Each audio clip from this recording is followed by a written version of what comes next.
और उसके बाद अभी मैं गोविंद गुरु ट्राइबल यूनिवर्सिटी में असिस्टेंट प्रोफेसर के पद पर कार्य कर रहा हूँ। ये काफ़ी ज़्यादा ज़रूरी है, बिना प्रैक्टिस के आप नहीं कर सकते उन क्वेश्चंस को। सिर्फ थ्योरी पढ़ के पेपर 1 में नंबर अच्छे ला पाना संभव नहीं हो पाता। सो हे गाइस, और आपका स्वागत है एक नए वीडियो के साथ।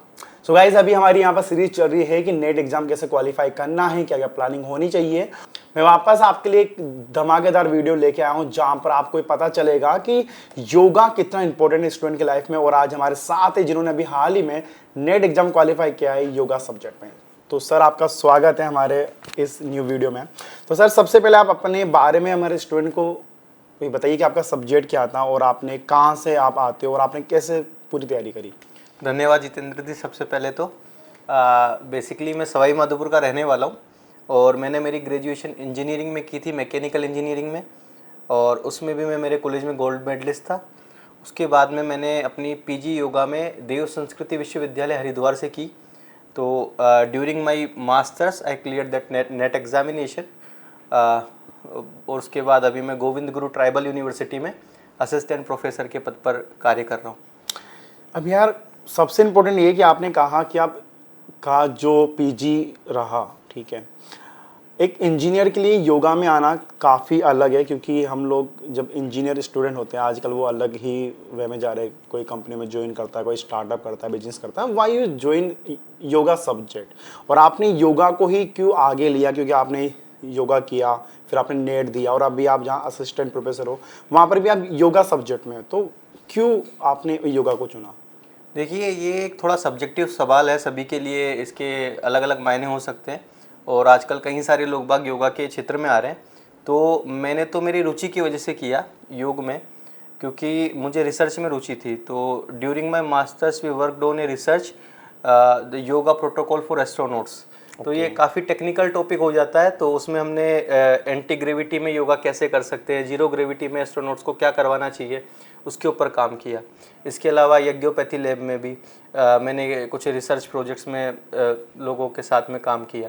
तो क्योंकि मेरी रुचि तो रिसर्च में थी, मैं जो विविध जो वैज्ञानिक आयाम है भारतीय संस्कृति के, उनके ऊपर काम करना चाहता था। तो इस वजह से फिर मैंने अपनी मास्टर्स योगा में की।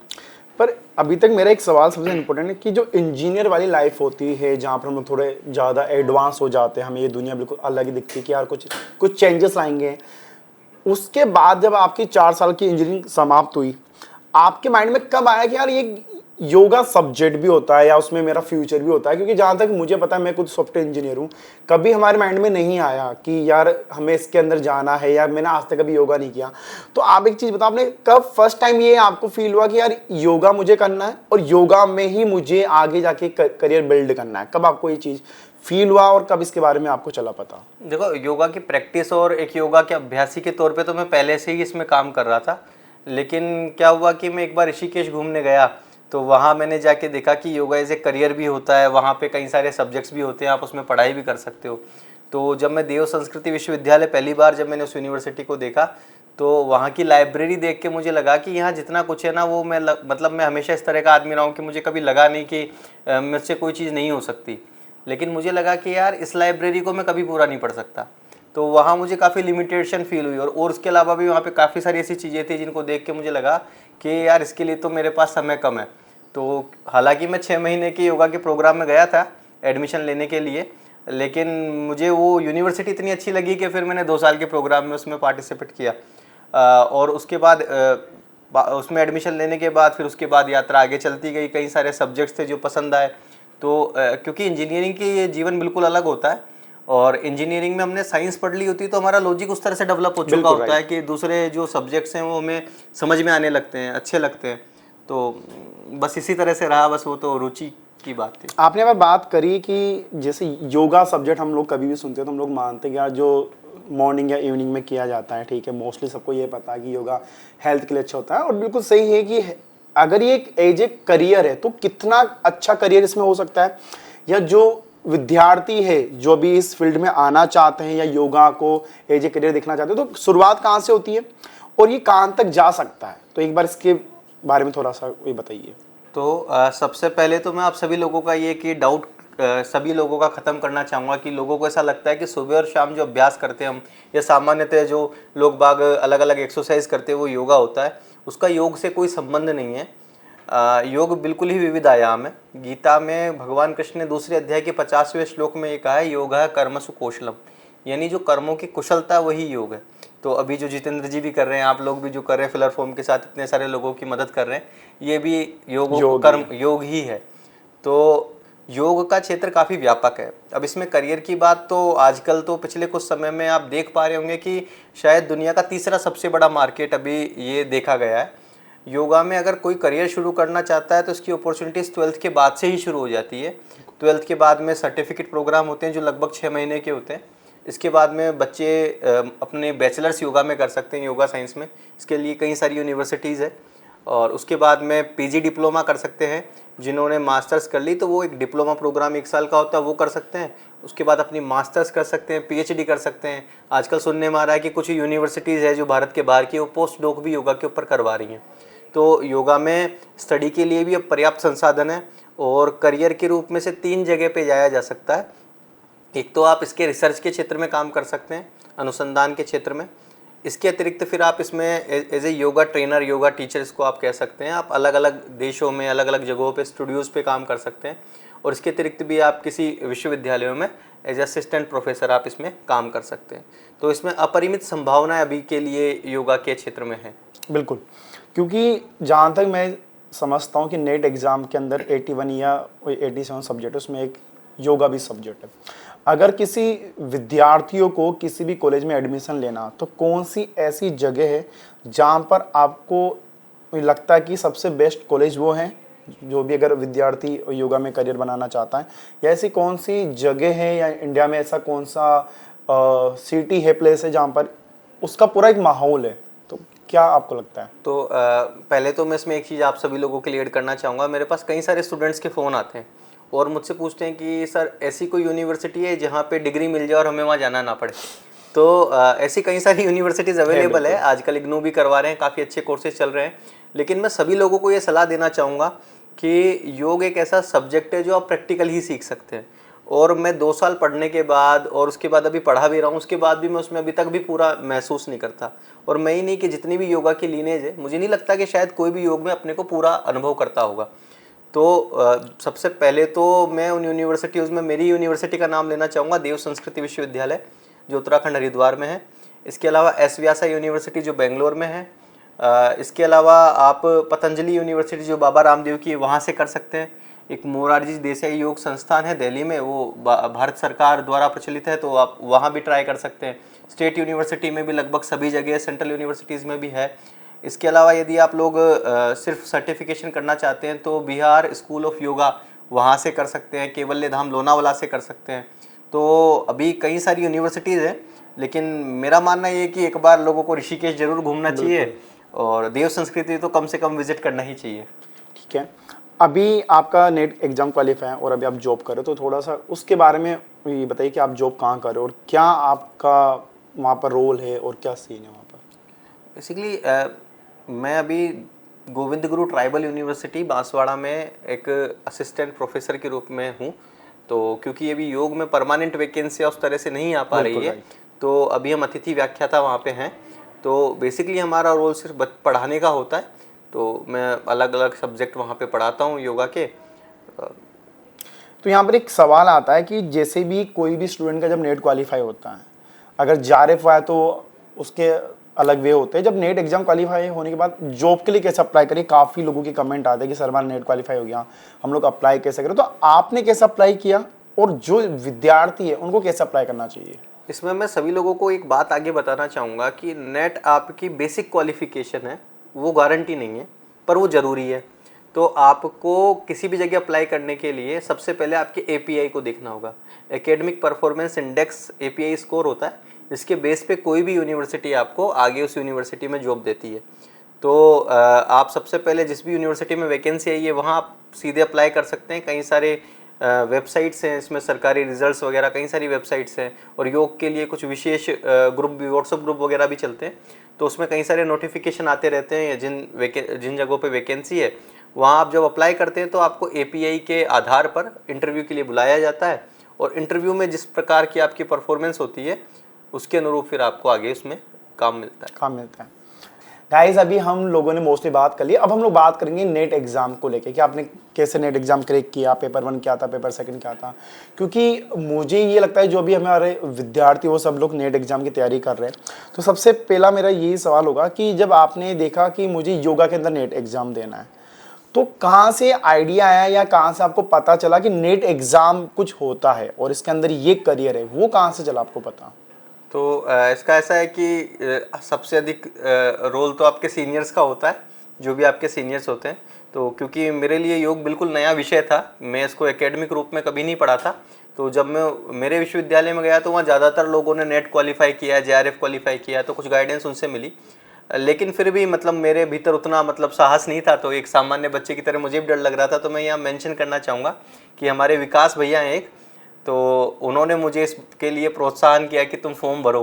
तो उनके कहने पे मैंने फॉर्म भरा। मुझे लगा कि मेरी तैयारी पूरी नहीं है, बिल्कुल, लेकिन मैंने फॉर्म भरा। उसके बाद फिर मुझे आपका भी पता चला, तो फर्स्ट पेपर की तैयारी का काफ़ी, क्योंकि हमारा सबसे कमज़ोर इंजीनियरिंग बैकग्राउंड था, तो योगा सब्जेक्ट भी तैयार हो गया था, तो और मैथमेटिक्स आती थी। लेकिन काफ़ी सारे फर्स्ट पेपर में से सब्जेक्ट्स थे जो हमारे लिए समस्या पैदा करते हैं। अभी भी योगा वाले बच्चों के लिए वही सबसे बड़ी समस्या होती है। तो उसके लिए तो फिर आप ही से काफ़ी बातचीत हुई थी, तो वो आपसे गाइडेंस लिया था। तो उसके बाद उसी तैयारी से मेरा फर्स्ट ईयर लास्ट में ही मेरा नेट का एग्ज़ाम क्लियर हो गया था। अभी आपने बोला कि पेपर 1 हार्ड था, तो आपको क्यों ऐसा लगता है कि पेपर 1 हार्ड होता है और कौन कौन सी ऐसी यूनिट होती है कि जहाँ पर ज़्यादा से ज़्यादा टाइम स्पेंड करना चाहिए? पेपर 1 हार्ड इसलिए होता है क्योंकि वो होने को सबसे कॉमन पेपर होता है, सबके लिए कॉमन होता है, लेकिन उसमें परेशानी ये होती है कि सबके लिए नया भी होता है। बिल्कुल। तो जैसे उसमें टीचिंग एप्टीट्यूड है, तो जिन बच्चों ने कभी बीएड किया होगा तो शायद उनके लिए वो चीज़ आसान होगी, लेकिन हमने कभी टीचिंग एप्टीट्यूड प्रयोग में नहीं लिया, कभी पढ़ा नहीं। ठीक है, एक स्टूडेंट के तौर पे हम रिसर्च एप्टीट्यूड पढ़ लेते हैं। मैं चलो इंजीनियर हूँ, लेकिन मैं कई सारे मेरे से बच्चों को जानता हूँ जिनकी मैथमेटिक्स भी काफ़ी वीक थी, तो उनको वो मैथमेटिक्स और जो तार्किक क्षमता वाला रीजनिंग वाला जो पार्ट था वो भी डिफिकल्ट लगता है। इसके अलावा उच्च शिक्षण संस्थानों के बारे में उसमें पूछा जाता। आईसीटी मेरे को बिल्कुल नहीं आता, आप कंप्यूटर इंजीनियर हो, मैं मैकेनिकल इंजीनियर हूँ, तो हमारा कोई संबंध नहीं था उससे। तो इस प्रकार से वो क्या, उसमें हर यूनिट चैलेंजिंग थी। और एक बड़ी कॉमन सी बात बताना चाहूँगा, मुझे लगा था कि पैराग्राफ ऐसी चीज़ें जो मैं कर लूँगा, लेकिन उसी में मेरे सारे सवाल गलत थे। जबकि मेरा पेपर क्वालिफाई था, लेकिन उसमें मेरे सारे सवाल गलत थे। तो एक गाइडेंस तो चाहिए होती है यूनिट 1 में, क्योंकि वो सभी के लिए थोड़ा नया होता है। बिल्कुल। और उसके लिए जब आप पुस्तक से सीधे भी पढ़ने की कोशिश करते हैं तो आप उसमें लैंग्वेज इतनी डिफ़िकल्ट मिलेगी कि आपको थोड़ी समस्या तो होती है। बिल्कुल। और यहाँ पर अभी आपने बोला कि जो यूनिट नंबर 3 है, जहाँ पर आपने बोला आपके 5 के 5 सवाल गलत हुए हैं, तो यहाँ पर मैं उन विद्यार्थियों को बताना चाहूँगा कि गलत क्यों है, कि क्योंकि आगे जाके उनके वो सवाल गलत ना हो। तो आपको ऐसा क्यों लगता है कि मेरे सवाल गलत क्यों हुए? देखो, सबसे बड़ी चीज़ तो 2 बातें लगी मुझे। एक तो लगी मुझे पेशेंस, और एक दूसरी लगी मुझे प्रैक्टिस की कमी। बिल्कुल। क्योंकि मुझे लगा कि हिंदी में आएगा, हिंदी हम आसानी से पढ़ के कम से कम इतना उत्तर तो दे ही सकते हैं, लेकिन इतना बड़ा पेशेंस पढ़ने के लिए और उसकी बड़ी भारी हिंदी पढ़ने के लिए बहुत पेशेंस चाहिए होता है। बिल्कुल। तो उतना पेशेंस बिना प्रैक्टिस के आ नहीं सकता। तो क्योंकि मैंने उसकी प्रैक्टिस नहीं की थी और थोड़ा पेशेंस की कमी थी, तो शायद मेरे भीतर यही गलती रही थी। तो अगर गाइस जो भी विद्यार्थी इस वीडियो को देख रहे हो, तो देखिए सबसे इम्पोर्टेंट यही होता है कि आपको मॉक टेस्ट देना जरूरी है। ठीक है, तो मैं आपसे जानना चाहूँगा कि आपने कितने मॉक टेस्ट दिए अबाउट द पेपर 1 और कितने लास्ट ईयर के पीवाईक्यू सोल्व किए थे आपने? सर उस समय तो चलो, अब तो फिलर फॉर्म की गाइडेंस है, तो योगा में और सब्जेक्टों में काफ़ी अच्छे मॉक टेस्ट और सब कुछ अवेलेबल है। तो 2021 के आसपास मुझे ध्यान है कि ऑब्जेक्टिव की कुछ 1 या 2 ही बुक्स आती थी पेपर सेकंड के लिए। तो बिल्कुल राइट। और पेपर 1 के लिए उतनी अवेयरनेस नहीं थी, तो मैंने शायद 1 या 2 मॉक टेस्ट ही लगाया था। वो भी मुझे लास्ट में जब आपसे बात हुई थी तो फिलर फॉर्म के ऐप पे ही मैंने उस समय पे 1-2 मॉक टेस्ट लगाए थे। तो लेकिन मैं सभी को बोलना चाहूँगा कि काफ़ी ज़्यादा ज़रूरी है, बिना प्रैक्टिस के आप नहीं कर सकते उन क्वेश्चंस को। सिर्फ थ्योरी पढ़ के पेपर 1 में नंबर अच्छे ला पाना संभव नहीं हो पाता। अब यहाँ पर एक सबसे इम्पोर्टेंट चीज़ आती है कि जैसे जो भी विद्यार्थी के माइंड में ये सवाल आता है कि हमें कितने घंटे स्टडी करनी चाहिए। आपको क्या लगता है कि पेपर 1 को कितने घंटे की नीड है, और सेकंड पेपर जो होता है सबका अलग अलग है, किसी का ज्योग्राफी है, किसी का योगा है, तो कितना टाइम स्पेंड करना चाहिए? और क्योंकि नेट एक ऐसा एग्ज़ाम है जो हमेशा सेकंड ऑप्शन पे होता है कि चलो ये नहीं हुआ तो चलो नेट एग्ज़ाम देते हैं, काफ़ी लोग इसको कंटिन्यू नहीं करते।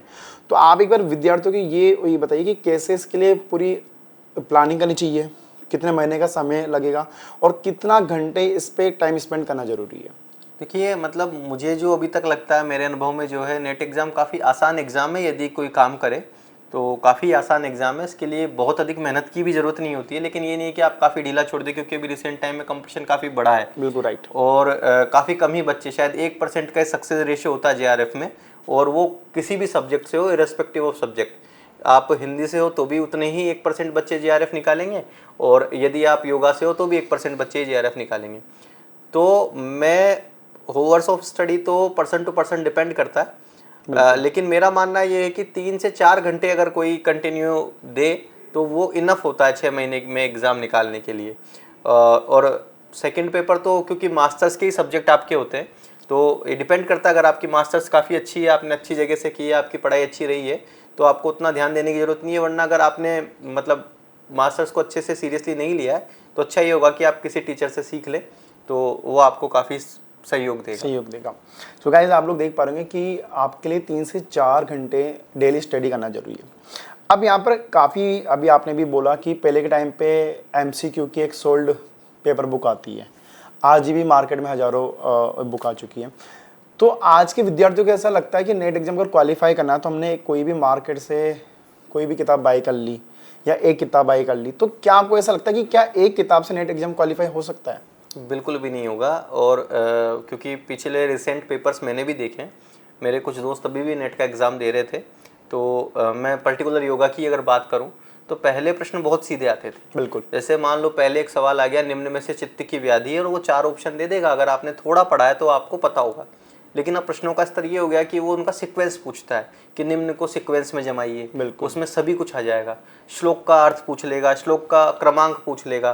तो आप सिर्फ कोई भी गाइड बुक पढ़ के उसको पास नहीं हो सकते, आपके लिए मेन टेक्स्ट पढ़ना काफ़ी ज़्यादा जरूरी हो जाता है। बिल्कुल बिल्कुल। अब हमारे यहाँ पर सबसे इम्पोर्टेंट सवाल यही आता है कि अगर कोई विद्यार्थी अगर एक कोई किताब से स्टडी क्वालिफाई नहीं कर पा रहा है, so this is the very most important कि उसको अगर उसके पास नोट्स भी नहीं है, कोर्सेज भी नहीं है, तो कैसे उसके लिए सबसे बेस्ट तरीका होगा कि वो एग्ज़ाम की तैयारी कर पाए? देखो इसके लिए मटेरियल तो सबसे ज़्यादा इम्पोर्टेंट है। बिल्कुल। तो मटेरियल के बिना तो आप कुछ भी नहीं कर सकते हो आगे। तो सबसे अच्छा तो ये होगा जो आपके मेन टेक्स्ट हैं आप उन्हीं को पढ़ो। जैसे हठ प्रदीपिका, घेरण संहिता या जो भी वो पुस्तकें हैं, आप उनके मेन टेक्स्ट को ही पढ़ो। लेकिन बहुत अच्छा ये होगा कि मतलब आजकल यूट्यूब पे काफ़ी सारे सोर्सेज अवेलेबल है, इसमें फिलर फॉर्म भी एक सोर्स है, तो आप वहाँ से भी स्टडी कर सकते हैं। तो वो तो मटेरियल तो ज़रूरी है सर। इसका तो कोई भी मतलब मैं कह सकता हूँ कि इसका तो कोई भी पूरक नहीं है, इसका कॉम्प्लीमेंट्री कोई नहीं कर सकता। यहाँ पर मोस्टली सबका एक ही डाउट आता है कि पेपर 1 ज़्यादा इंपॉर्टेंट है या पेपर 2 ज़्यादा इंपॉर्टेंट है, क्योंकि जो भी विद्यार्थी है जो भी अपना पीजी को कंप्लीट करके आए हैं, लाइक हिस्ट्री हो गया, ज्योग्राफी हो गया, उनके लिए आसान होता है। फिर भी अगर हम लोग देखें तो 100 क्वेश्चन वहाँ से आते हैं और पेपर 1 के 50 क्वेश्चन आते हैं। तो आपको क्या लगता है कि सबसे हार्ड कौन सा पेपर होता है? सर हार्ड तो वेरी करता है कि आपने कितनी तैयारी और कौन से की है, लेकिन मैं ये कहना चाहूँगा कि मेरे एक्सपीरियंस से पेपर 1 बहुत ज़्यादा इंपॉर्टेंट है। पेपर 2 तो लगभग कितना भी सब्जेक्ट एक्सपर्ट हो, जैसे जिस टाइम पे मैंने एग्ज़ाम दिया था तो मेरे out of 185 questions was right. तो दूसरी बात क्या, इसमें नेगेटिव मार्किंग भी नहीं है। बिल्कुल। तो जिसने अपनी स्टडी अपने सब्जेक्ट को पढ़ा है वो 75-80 सवाल बना लेता है आराम से। लेकिन पेपर 1 में पीछे रहने की वजह से वो नेट पे रुक जाते हैं, जेआरएफ तक नहीं पहुँच पाते। तो क्योंकि ये मेरा खुद का एक्सपीरियंस है, तो मैं यही कहना चाहूँगा कि पेपर 1 पे फोकस करना ज़्यादा जरूरी है, क्योंकि इसको काफ़ी हल्के में लिया जाता है, काफ़ी लाइट लिया जाता है कि टीचिंग एप्टीट्यूड है, तुक्का मार के पास हो जाएंगे, पैसेज है पढ़ लेंगे पास हो जाएंगे। तो उसकी भी प्रैक्टिस उतनी ज़्यादा ज़रूरी है, क्योंकि कोई फ़र्क नहीं पड़ता आपने क्वेश्चन कहाँ से किया, एक क्वेश्चन 2 नंबर देगा, और वो 2 नंबर काफ़ी आपको आगे या पीछे लिस्ट में बाहर या अंदर कहीं भी डाल सकता है। अभी आपने बात करी जेआरएफ की, तो मेरा जो अगला सवाल ये है कि आपका जेआरएफ क्यों नहीं हो पाया? क्योंकि fail is the very very important. आप जब फेल हुए, आपका जब जेआरएफ नहीं हुआ, तो वहाँ से क्या सीखा आपने? और जो भी क्या आप दोबारा एग्ज़ाम दोगे जेआरएफ के लिए, या ऐसा क्या रहा, क्या आपको लगता है कि मेरे एग्ज़ाम सेंटर में थी प्रॉब्लम या मैंने जो तैयारी करी उसमें थी प्रॉब्लम? सर एग्ज़ाम सेंटर में तो कोई प्रॉब्लम नहीं थी, मेरा नहीं हुआ उसके पीछे का सिर्फ एक ही रीज़न था, सिंसियरिटी। मैं बिल्कुल भी सिंसियर नहीं था मेरे पेपर के लिए। मुझे मेरे दोस्तों ने कहा फॉर्म भरना, मैंने फॉर्म भर दिया। मेरे दोस्तों ने कहा एग्ज़ाम देने जाना है, तो मैं एग्ज़ाम देने चला गया। तो उसके बाद फिर मैंने सर दोबारा कभी पेपर भी नहीं दिया है नेट का, क्योंकि जो चाहिए होता है, क्योंकि आप एग्ज़ाम दे रहे हो जॉब के लिए, और नाउ मतलब I am working as an assistant professor, तो जो मुझे चाहिए था वो मुझे मिल गया। तो मुझे वो किसी मतलब जेआरएफ करके पीएचडी में एडमिशन लेना उतना उपयोगी नहीं लगता है। तो अभी तो मैं सर दोबारा एग्ज़ाम नहीं दूंगा, लेकिन मेरा नहीं होने के पीछे का एक ही रीज़न है जो मैं सभी लोगों को बोलना चाहूँगा कि मैं बिल्कुल भी सिंसियर नहीं था मेरे एग्ज़ाम के लिए। आप ऐसा मत करना, आप अच्छे से पढ़ाई करना। तो यहाँ पर अगर मैं मेन पॉइंट की बात करूँ कि ऐसे 5 पॉइंट क्या है कि जो मोस्टली स्टूडेंट ये गलतियाँ करते हैं, तो कौन कौन सी ऐसी गलती जो स्टूडेंट को नेट एग्जाम के टाइम पे नहीं करनी चाहिए? सबसे पहले तो सिलेबस देखो, सिलेबस सबसे इम्पोर्टेंट है, बिल्कुल। क्योंकि मतलब काफ़ी डिस्क्रिप्टिव सिलेबस है। आप देखोगे, यदि आप एक पैटर्न को देखो कि जब से एनटीए एग्ज़ाम करवाने लगा है, तो आप नीट का एग्ज़ाम देखोगे तो बच्चों का स्कोर बढ़ गया है। पहले सीबीएसई जब एग्ज़ाम करवाता था तो बच्चों का स्कोर उतना नहीं आता था, क्योंकि उसने जो डिफाइंड सिलेबस दिया वो सीबीएसई की बुक के बाहर कुछ पूछता ही नहीं है। तो अभी ज़्यादातर जैसे बच्चों को पता ही नहीं होगा कि योगा में भी एनसीईआरटी की बुक्स चलती है, तो उन बच्चों ने कभी देखी नहीं होगी। तो सबसे पहले तो क्या है, आप सिलेबस को देखो, आपके पास मटेरियल क्या है। उसके बाद दूसरी चीज़ ये होगी कि सिलेबस देखने के बाद आप आपके रिसोर्सेज को एक बार इकट्ठा कर लो और बार बार अलग अलग रिसोर्सेज पे नहीं जाओ। आपका फिक्स रिसोर्सेज होने चाहिए, यहाँ से आपको स्टडी करनी है। तीसरी इंपॉर्टेंट चीज़ है प्रैक्टिस, क्वेश्चंस की प्रैक्टिस जितनी कर सकते हो उतनी करनी चाहिए। और सबसे इंपॉर्टेंट है मॉक टेस्ट। और फिर लास्ट में पांचवी जो चीज़ है, पेशेंस बनाए रखना पड़ता है, क्योंकि हथेली पे सरसों नहीं उगाई जाती, समय लगता है। धीरे धीरे रे मना धीरे सब कुछ होए, माली सींचे सोगड़ा ऋतु आए फल होए। अब यहाँ पर सबसे इम्पोर्टेंट सवाल है कि जो नेट एग्ज़ाम होता है हमारा, ठीक है, तो नेट एग्ज़ाम में मोस्टली काफ़ी लोग फेल होते हैं, ठीक है, 4 बार 5 बार ना। तो जो लोग इस बार फेल हुए हैं, ठीक है, उनके लिए आप क्या बोलना चाहोगे? क्योंकि हर एक स्टूडेंट की लाइफ में ये एक ऐसा समय आता है जहाँ पर स्टूडेंट ये सोचता है कि चलो यार छोड़ो, अब नहीं हो पाएगा मुझसे। लाइक अभी आपने बोला कि आप दोबारा एग्जाम नहीं दोगे, या आपका जो एंड पॉइंट था वो आ चुका है। तो आपको क्या लगता है कि जो स्टूडेंट अभी इस बार फेल हुए हैं, जो लोग ये बोलते हैं कि यार अब नहीं देंगे हमारा नेट एग्जाम का, तो उनके लिए क्या आप ऐसा कुछ बोलना चाहोगे? देखिए, मैं तो यही कहना चाहूँगा कि सबको ट्राई करना चाहिए। ऐसा नहीं है कि हर बार असफलता मिलती है। एक चींटी को हम देखते हैं तो ये कहानी सभी लोगों ने काफ़ी बार सुनी होगी कि बार बार चढ़ने की कोशिश करती है तो एक दिन वो दीवार पे चढ़ी जाती है। एक बहुत बचपन में कहानी सुनी थी हमने, जिसमें एक काफ़ी पढ़ने में कमज़ोर बच्चा था, वो अपने गुरुकुल से वापस चला जाता है कि मुझसे पढ़ाई नहीं होगी, लेकिन वो एक रस्सी से महिला को पानी खींचते हुए देखता है, तो देखता है कि कुएं के जो पत्थर है उसके ऊपर रस्सी के निशान पड़ गए। तो कोई भी कमज़ोर नहीं होता, सभी के पास जो क्षमता है वो लगभग बराबर है। निर्भर करता है कि आपने आपकी क्षमता का कितना प्रयोग किया। और हर समय आपको ये लगेगा कि मैंने अपनी पूरी क्षमता का प्रयोग कभी नहीं किया, क्योंकि पूरी क्षमता का प्रयोग संभवतः कोई कर पाया है। तो मैं यही सभी लोगों से कहना चाहूँगा, आपको दोबारा ट्राई करना चाहिए।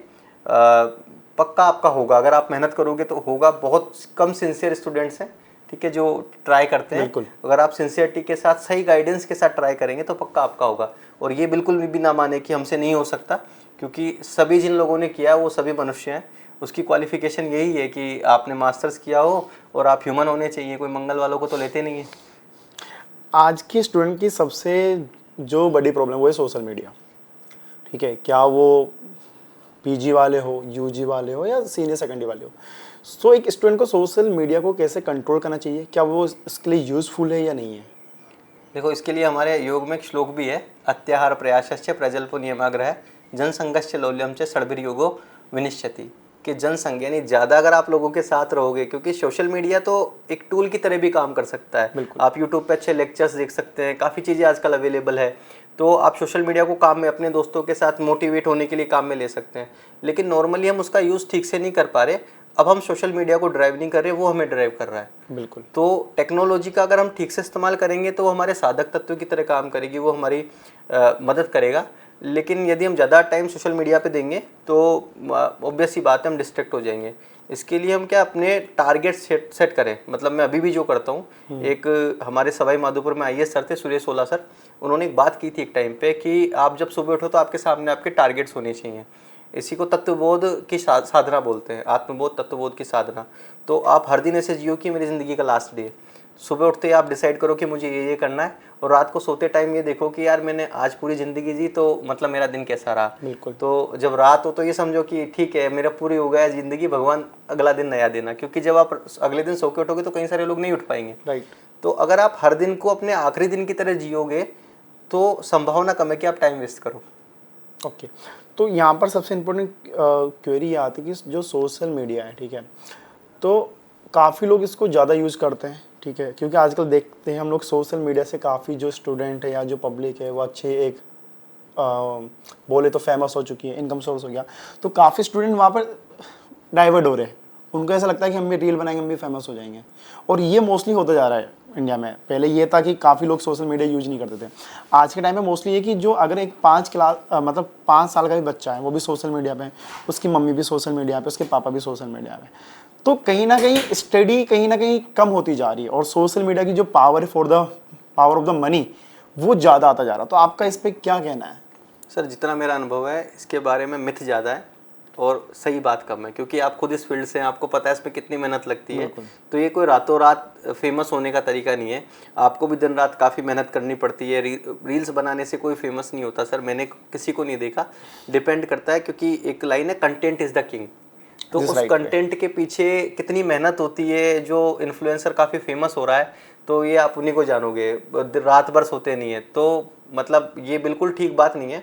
सक्सेस का कोई भी शॉर्टकट नहीं है। अगर आप सोशल मीडिया पे काम करके सक्सेसफुल होना चाहते हैं, ये भी एक तरीका है और अच्छा तरीका है। कई सारे लोगों को आज जॉब भी मिल रहा है इससे, तो मैं तो इसे अप्रिशिएट करता हूँ। लेकिन जितना इजी आपको लगता है उतना इजी है ऐसा नहीं है। आपको काफ़ी काम करना पड़ेगा, उसमें भी कंटेंट पे काम करना पड़ेगा, काफ़ी सारी पीपीटीज बनानी पड़ेगी, बहुत सारी चीज़ें करनी पड़ेगी। तो उतना ईजी नहीं होता इतना सोचते हैं। और ये डिस्ट्रैक्शन ही है सर एक तरह का। डिस्ट्रैक्शन सर सोशल मीडिया नहीं, आपको कम बेनिफिट में सक्सेसफुल होना, ये जो आपकी चाहत है ये सर डिस्ट्रैक्शन है। क्योंकि दुनिया में कोई भी शॉर्टकट नहीं है, आपको मूल्य चुकाना पड़ेगा। यू हैव टू पे द प्राइस। अभी आपने बहुत अच्छी बात बोली, तो यहाँ से मेरे माइंड में आया कि काफ़ी लोग अब आजकल ये हो गया कि हार्ड वर्क और स्मार्ट वर्क, अभी आपने बोला ठीक है।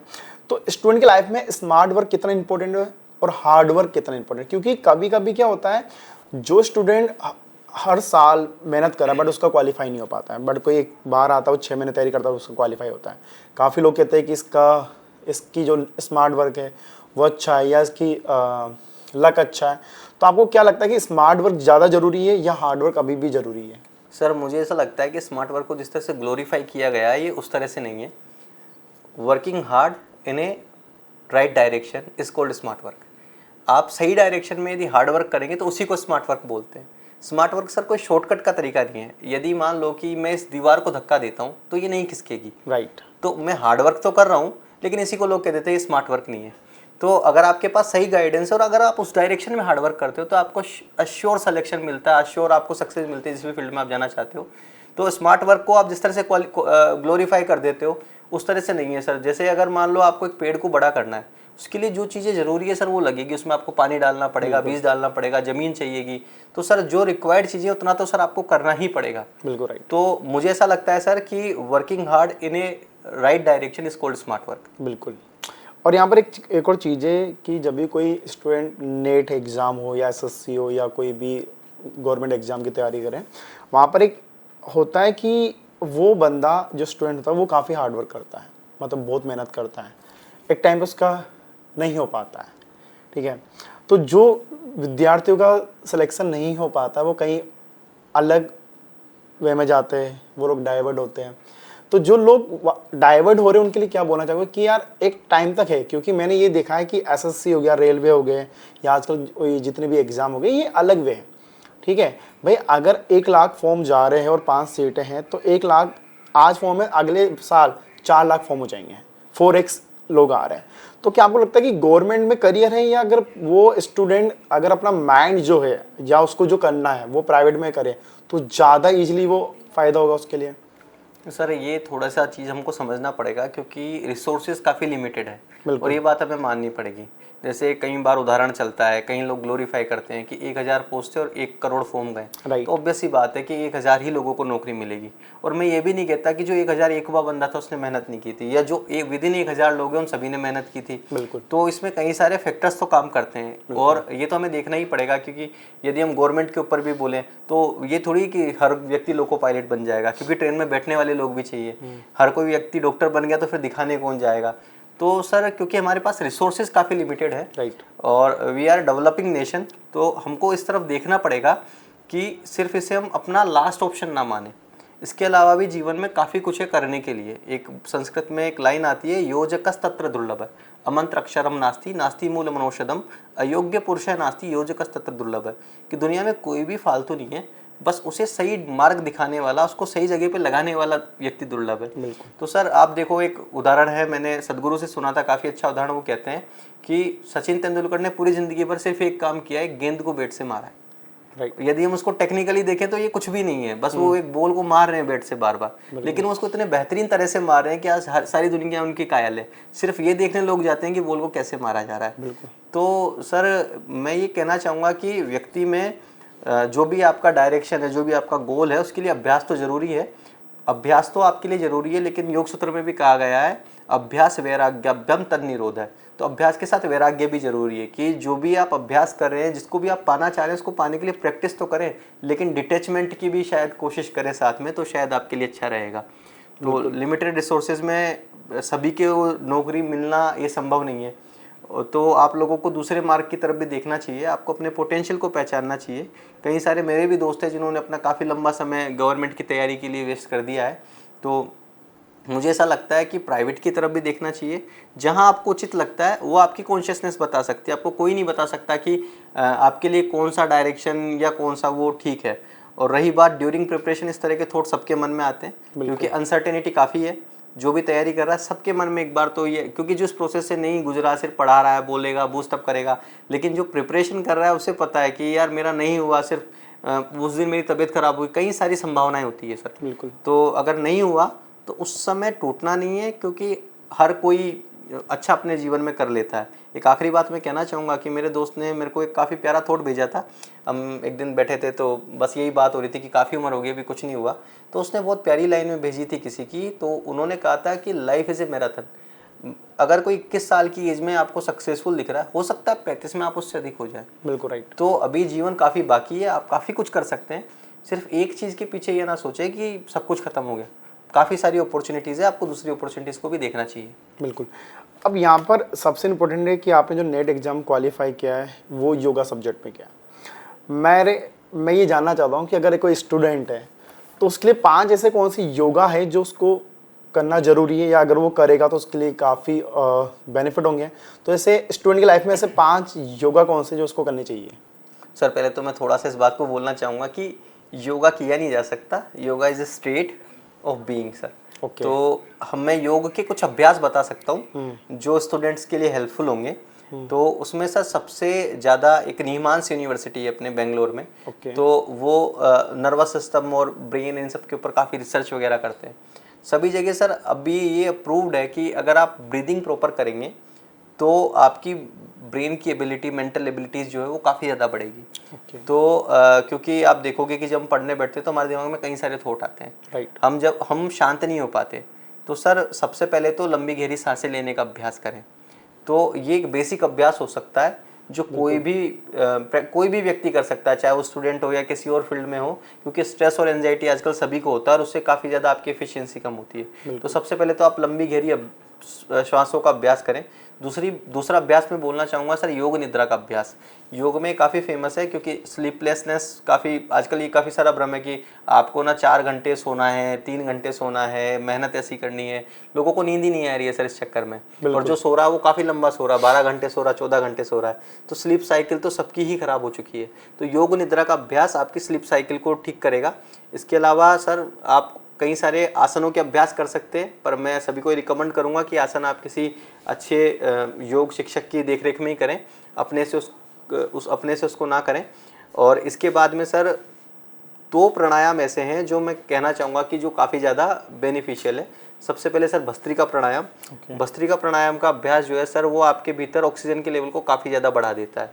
हमारे योग में एक कंसेप्ट है प्राण ऊर्जा का।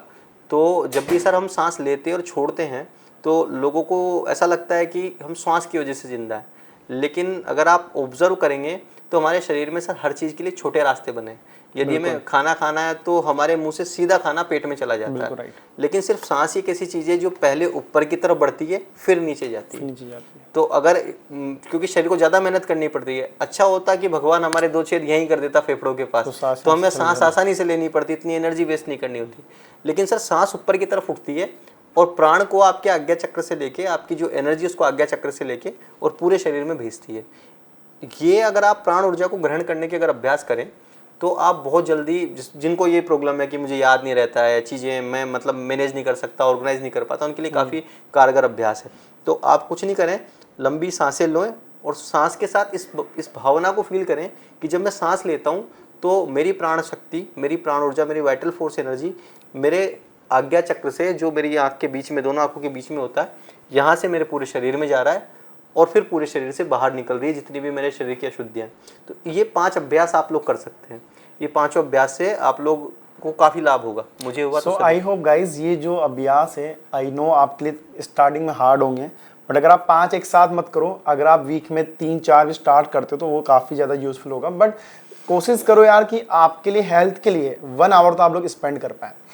अब सबसे मेरा लास्ट क्वेश्चन ये रहेगा कि आपकी लाइफ में सबसे डाउन टाइम क्या था और सबसे हैप्पी टाइम क्या था? सर सबसे हैप्पी टाइम तो वो था जब मुझे मेरा गुरु मिला था। उससे ज़्यादा हैप्पी टाइम सर दुनिया में मैंने कभी फील नहीं किया, और that I can't explain in my life कि मैं कभी नहीं हो सकता।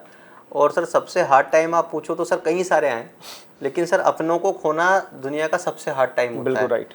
तो जब आपको ये अनुभव हो कि अब ये व्यक्ति आपसे कभी नहीं मिलेगा या ये व्यक्ति आपके साथ कभी नहीं रह पाएगा, तो वो सर दुनिया का सबसे हार्ड टाइम होता है। लेकिन सर उससे मैं ये चीज़ सीख गया कि दुनिया में छोड़ना सभी को है। हम हर चीज़ के साथ एक सीमित समय के लिए हैं। आप यदि IAS ऑफिसर भी बन जाते हैं तो आप 60 की उम्र तक उस कुर्सी पर बैठेंगे, बाद में आपने कितनी भी मेहनत की हो आपको कुर्सी छोड़नी पड़ेगी। तो सभी चीज़ें नश्वर हैं।